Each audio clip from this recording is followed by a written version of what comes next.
Kwa kweli kama kuna kipindi ambapo Said Fella alitakiwa kupata msaada kutoka kwa watu waliowashika mkono kwenye kiwanda hiki cha muziki kipindi hicho, hao watu walikuwa ni wale ambao aliwashika mkono, walitakiwa bila kuchoka. Lakini pia watu wanamtumia Diamond kama silaha. Unajua ukishakuwa mti wenye matunda watu wote watakupiga mawe. Diamond amesaidia watu wangapi? Nakumbuka aliwahi kumnunulia gari mzee Ngurumo, kiongozi wa Msondo Ngoma. Yule mzee akuomba, lakini alifeel tu, na amewasaidia watu wengi. Sote tunajua. Lakini kwa sababu ndio kioo cha Tanzania, kila mmoja anataka yani apitie kwa Diamond kuongea vibaya. Lakini Diamond amefanya kitu.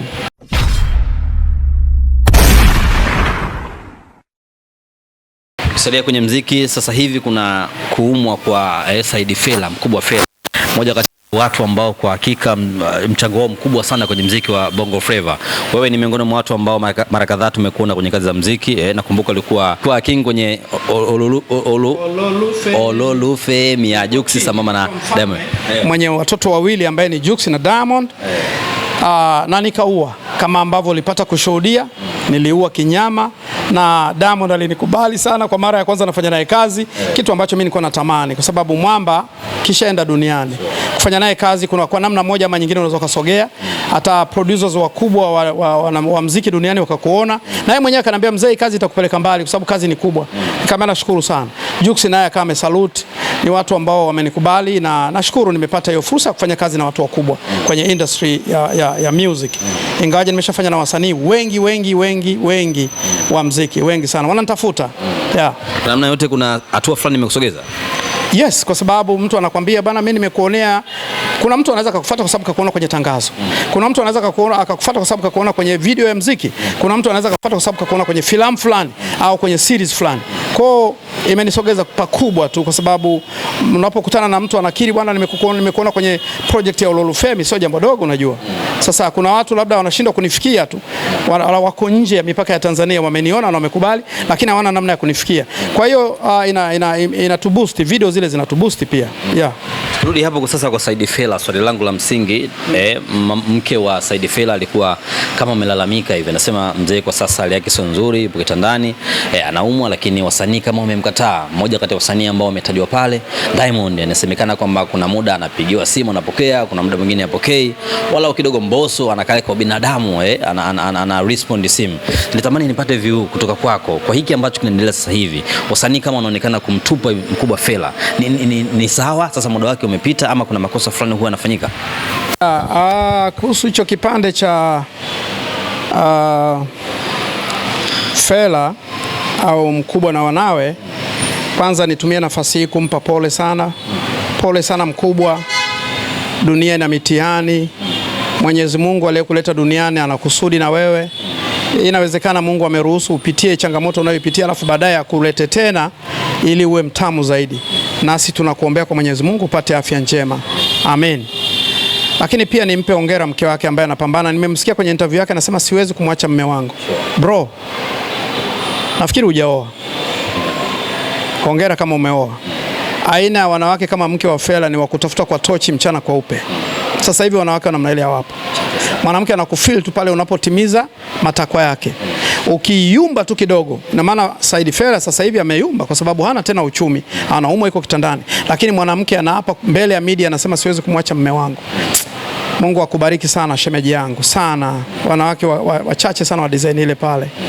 Kwa sababu unajua unapopata changamoto ya kiafya alafu watu wa karibu wakakukimbia, ni ugonjwa juu ya ugonjwa. Yaani ugonjwa unaweza kuwa mkubwa zaidi kwa sababu kama binadamu sometime anawaza mimi ni sababu ya fulani kuwa pale. Nimemtoa from nowhere. Leo dunia inamheshimu. Alafu hanijali. Ule ni ugonjwa juu ya ugonjwa. Lakini mimi namtia nguvu bro, utainuka tena kwa uwezo wa Mwenyezi Mungu. Na swala la sijui wasanii hawamsaidii, sitaki kwenda deep, ili swala linabaki kwenye utu wa mtu binafsi, ubinadamu.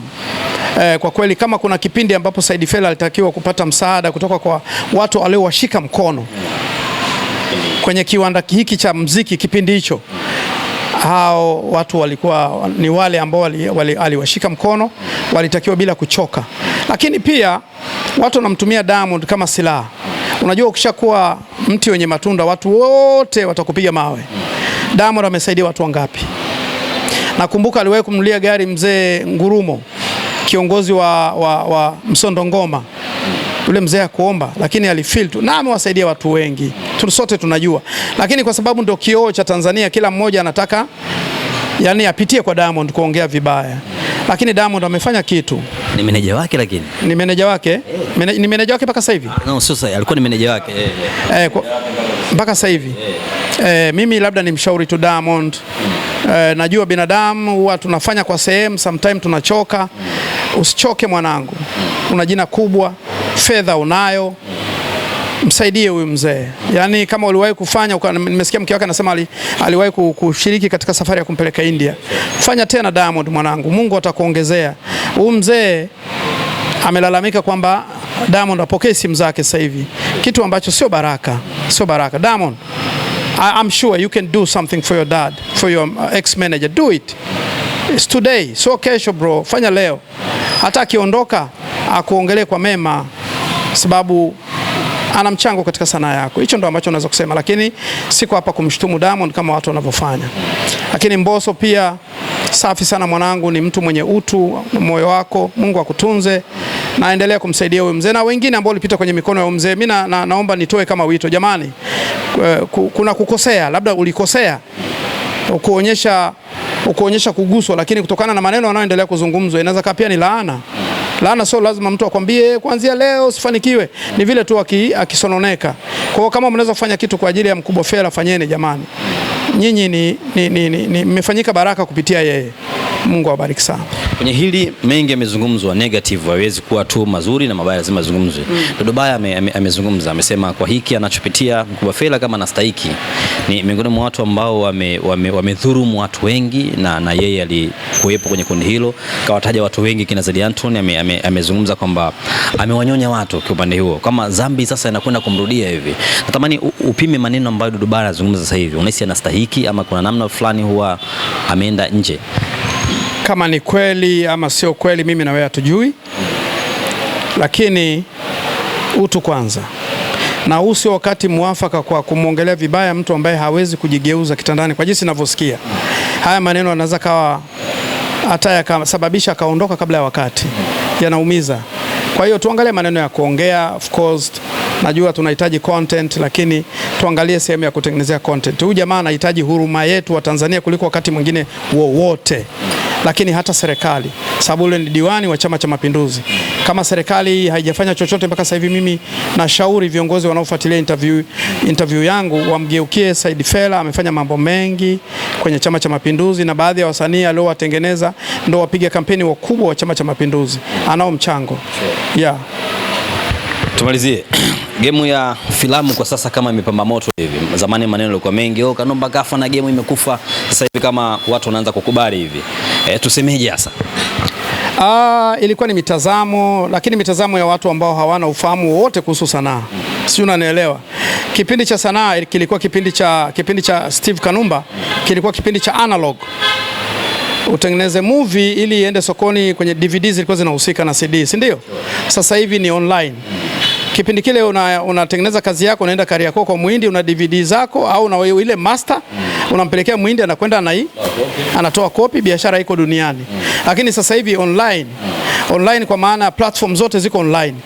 Na kwa maana hiyo, kwa sababu ni online, soko liko online, ina maana unatakiwa utengeneze kazi yenye quality, yenye ushindani katika soko la dunia. Unapokwenda online, unakwenda kushindana duniani, sio Tanzania tena.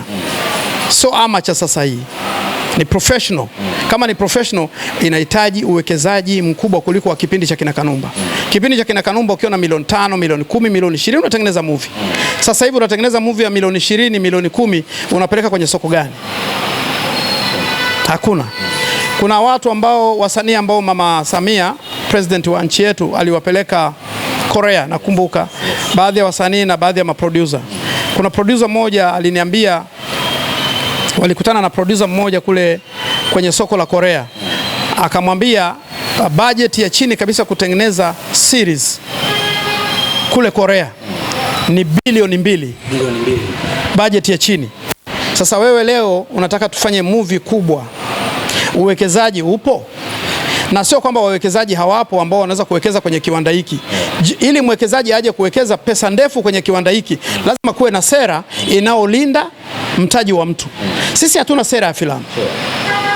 Kwenye sera unakuta kuna kanuni na sheria ndogo ndogo zinazolinda mtaji wa mwekezaji. Kwa hiyo mwekezaji wote anayetoka South Africa, Hollywood, Nollywood, Bollywood, lazima ataulizia sheria zinazolinda mtaji wake. Anaambiwa hamna hiyo kitu, anageuza.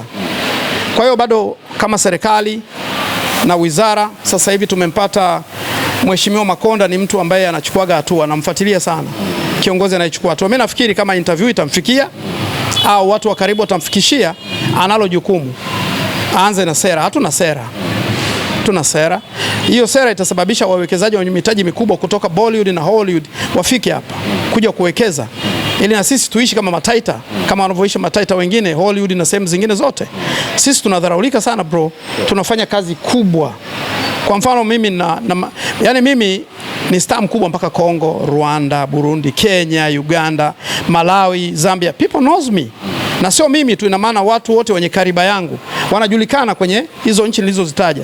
Mpaka South Sudan wanaangalia kazi zetu sisi. Lakini serikali inatakiwa iwekeze zaidi kwenye hili eneo, ikaribishe wawekezaji wakubwa, alafu walinde mitaji yao, ili sisi tuweze kulipwa vizuri, tuweze kuishi sawa sawa na majina. Si unanielewa? Yaani mimi ningekuwa South Africa sasa hivi bro, kufanya interview na mimi, kwanza unanipataje? Mimi unanipata kirahisi kwa sababu tuko katika nchi ambayo tunategemeana. Unanitegemea na kutegemea. Vinginevyo usingenipata.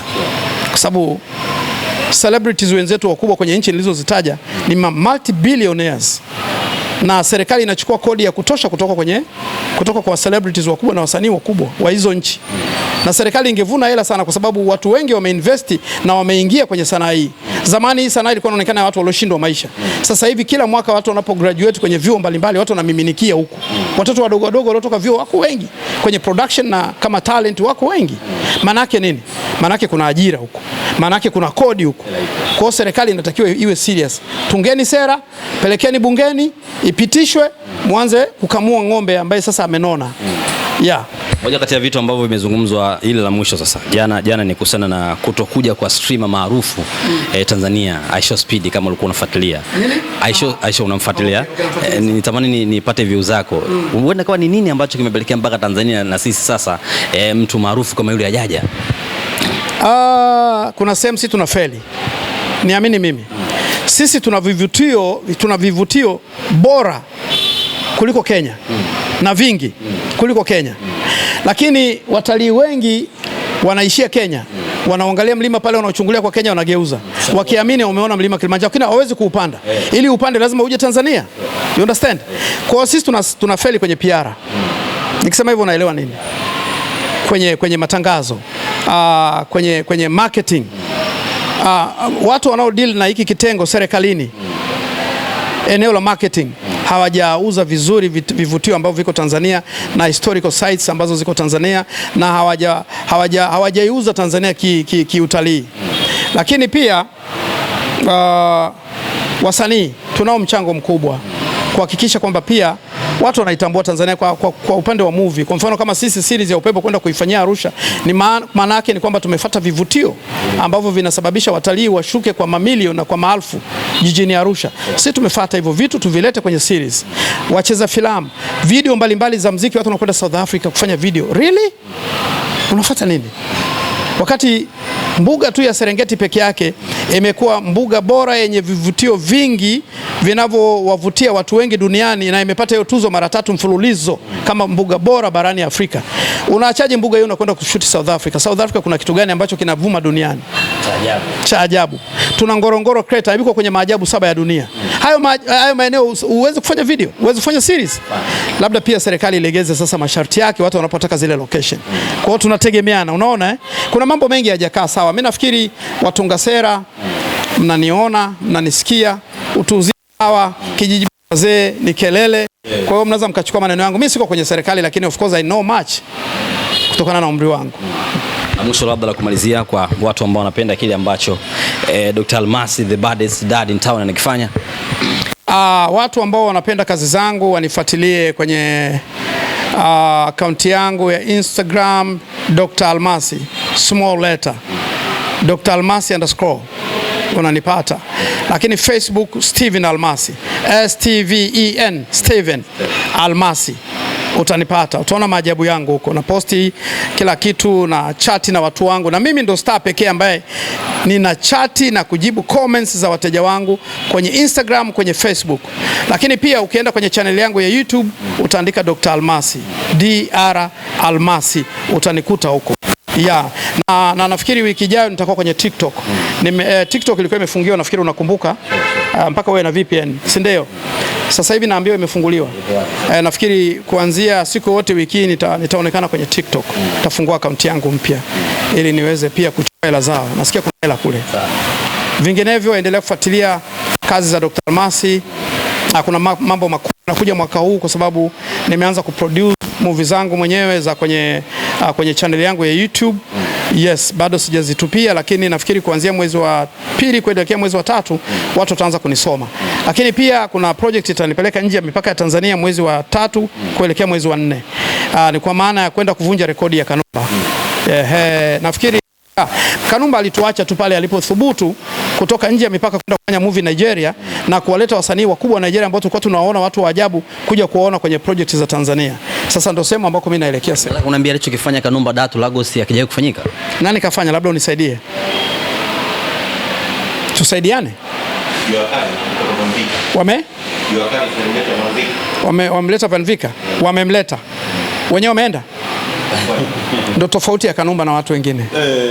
Mzee, nashukuru sana kwa time yako. Karibu sana. Bana, ni exclusive interview na Dr. Almasi, mmoja kati ya wazee, mmoja kati ya vijana Themani baddest dad in town.